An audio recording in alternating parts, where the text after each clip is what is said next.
안녕하십니까. SBS 뉴스입니다. 미국을 방문 중인 정의용 청와대 국가안보실장이 트럼프 대통령에게 김정은 위원장의 미공개 추가 메시지를 전한 것으로 알려졌습니다. 북미 정상회담 장소로는 두 나라와 함께 우리나라가 검토되고 있습니다. 워싱턴 손성민 특파원입니다.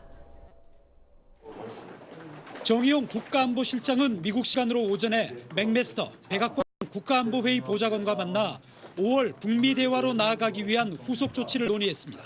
맥마스터 국가안보보좌관과 백악관에서 조찬 모임을 갖고 어제 트럼프 대통령과 협의한 내용의 후속 조치 방안들에 대해서도 합의하였습니다. 정부 고위 관계자는 어제 트럼프 대통령 면담 과정에서 북미 정상회담 제안과는 별도로 김정은 위원장의 추가 구두 메시지가 트럼프 대통령에게 전달됐다고 밝혔습니다. 구체적인 내용은 밝힐 수 없지만 정상회담을 성사시키기 위한 서로 간의 신뢰 구축의 일환이며 매우 포괄적인 내용이라고 덧붙였습니다. 김 위원장이 대화 상대로 진지한 대우를 받고 싶어 했다는 청와대 브리핑 내용으로 미뤄볼 때 북한 지도자로서 앞으로 정상국가로 나아가고 싶다는 등의 개인적인 호소가 담겼을 것으로 보입니다. 트럼프 대통령은 추가 메시지를 듣고선 매우 긍정적으로 평가한 것으로 전해졌습니다. 정부 관계자는 북미 정상회담의 장소와 관련해선 북한 또는 미국과 함께 한국에서 개최하는 방안 등 여러 가능성이 다 검토되고 있다고 말했습니다. 또 정상회담을 위한 북미 간의 실무 접촉이 시작될 것이며 특사교환 가능성도 있다고 내다봤습니다. 워싱턴의 SBS 손성민입니다. 자신의 수행비서에게 성폭행을 했다는 의혹을 받고 있는 안희정 전 충남지사가 밤새 검찰 조사를 받고 오늘 새벽 집으로 돌아갔습니다. 안 전 지사는 피해자 김지은 씨에게 미안하다는 뜻을 밝혔습니다. 보도에 박찬근 기자입니다. 어제 오후 5시쯤 검찰에 자진 출두했던 안희정 전 충남지사가 오늘 새벽 2시 반쯤 조사를 마치고 나왔습니다. 혐의를 인정하신 건가요? 앞으로 검찰 조사와 진행 과정에서 이야기가 계속 출석할 때와는 달리 피해자인 김지은 씨에게도 미안하다고 언급했습니다. 저를 지지하고 저를 위해서 열심히 했던 제 참모였습니다.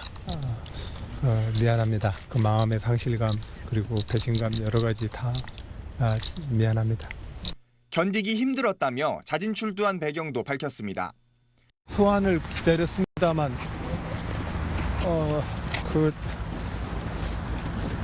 견딜 수 없게 저도.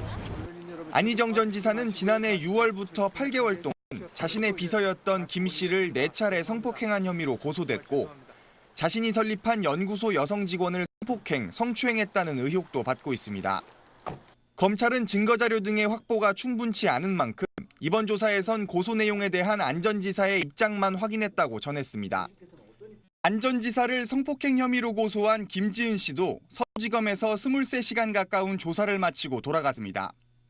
김지은 씨는 언론에 모습을 드러내진 않았습니다. 중간중간 조금 쉬는 시간 좀 가지고 충분한 휴식을 취하면서 조사하는 과정에서 그렇게 됐고요. 김지은 씨가 안 전 지사의 갑작스러운 출석을 예측하지 못한 상황에서도 담담하게 진술을 마쳤다고 변호인단은 밝혔습니다. SBS 박찬근입니다. 서울 광진경찰서는 어제 배우 조민기 씨가 숨진 채 발견된 아파트 지하 주차장에서 조 씨의 유서를 찾았다고 밝혔습니다. 조 씨가 자필로 쓴 유서에는 그동안 같이 공부했던 학생들과 가족들에게 미안하다는 내용이 담긴 것으로 전해졌습니다. 조 씨는 어제 오전 아내에게 밤을 새고 오겠다는 문자 메시지를 남기고 외출한 뒤 오후 4시쯤 주민등록상 주소지로 되어 있는 서울 광진구의 한 아파트 지하 주차장에서 숨진 채로 발견됐습니다. 둔기로 아버지를 때려 숨지게 하고 누나를 크게 다치게 한 20대 남성이 경찰에 붙잡혔습니다. 어제 저녁 7시 10분쯤 서울 강북구의 한 주택에서 24살 김모 씨가 아버지 54살 김모 씨와 말다툼을 벌이다 둔기로 살해하고 누나 25살 김모 씨를 폭행한 혐의로 경찰에 체포됐습니다. 김 씨는 새로 사온 침대가 마음에 들지 않아 아버지와 싸우던 중 범행을 저질렀다고 경찰에 진술했습니다. 경찰은 김 씨가 술을 마시지 않은 상태였고 정신병력도 발견되지 않아 우발적으로 범행을 저지른 것으로 보인다고 밝혔습니다. 평창에선 전 세계 장애인들의 스포츠 축제 패럴림픽이 시작됐습니다. 성대한 개회식과 함께 선수들은 열흘 동안 뜨거운 경쟁을 펼치게 됩니다. 김정우 기자입니다.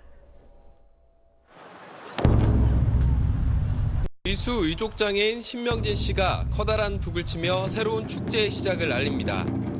열정이 우리를 움직이게 한다는 주제로 열린 개회식은 전통 공연과 첨단 미디어 아트가 소통과 화합, 공존을 표현하며 감탄을 자아냈습니다.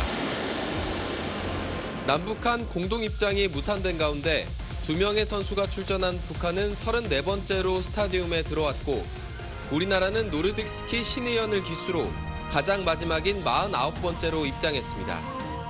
문재인 대통령이 개막을 알렸고 평창 동계 패럴림픽 대회의 개회를 선언합니다.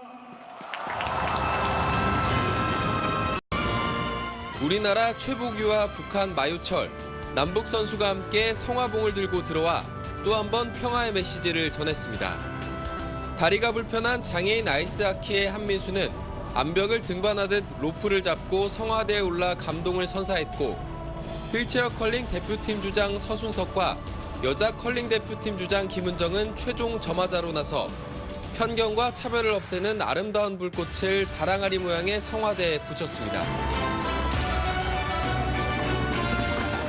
1988년 서울대회 이후 30년 만에 우리나라에서 열리는 이번 패럴림픽엔 역대 최다인 49개 나라 570명의 선수가 80개 금메달을 놓고 경쟁합니다. 6개 전 종목 36명의 선수가 출전한 우리나라는 이번 패럴림픽에서 사상 첫 금메달과 종합 순위 10위를 목표로 합니다.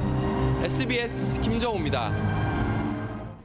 안개주의보는 모두 해제됐는데 먼지는 아침보다 조금 더 심해졌습니다. 현재 서울의 초미세먼지 농도가 54 마이크로그램, 충북이 68, 전북이 60 나타내고 있는데요. 평소보다 2배가량 짙고요. 이 정도면 나쁨 수준에 해당하고 있습니다. 먼지는 이른 오후까지 조금 더 이어지겠습니다. 현재 전국적으로 하늘 자체는 맑은 가운데 지상에는 옅은 안개가 남아있는 곳이 많습니다. 오늘 대체로 비나 눈 소식은 없을 것으로 보이지만 동해안에는 너울성 파도가 이어지겠습니다. 날씨는 포근해지겠습니다. 서울 한낮 기온 9도, 대전 12도, 대구 14도까지 오르며 예년 수준을 살짝 웃돌겠습니다. 앞으로 날씨는 점점 더 따뜻해지면서요. 다음 주 수요일에는 서울 낮 기온이 17도로 4월 중순에 해당하는 따뜻한 날씨가 예상됩니다. 날씨였습니다. 뉴스를 마칩니다. 고맙습니다.